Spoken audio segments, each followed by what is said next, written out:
هذه هي الترتيبات الأخيرة بالنسبة للشركة الناقلة التي تعاقدت مع الجزائر تحت اسم الشركة البرتغالية والإسبانية ميديا برو، التي تخطط لكل صغيرة وكبيرة من أجل ضمان نجاح شان.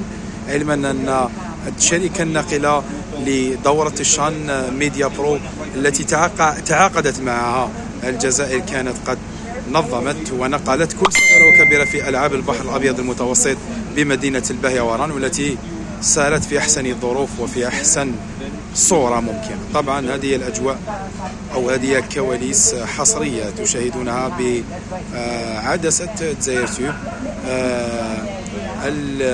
الشركة الإسبانية والبرتغالية تقوم بآخر الرتوشات من أجل ضمان إنجاح الشغل.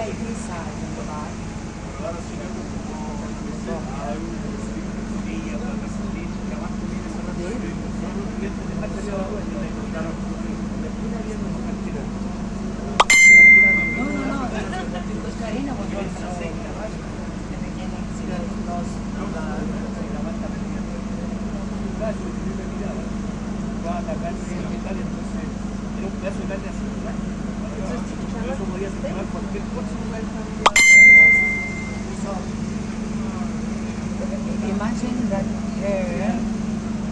she gets a goal before, okay? Welcome. دزاير تيوب، أول قناة إلكترونية في الجزائر.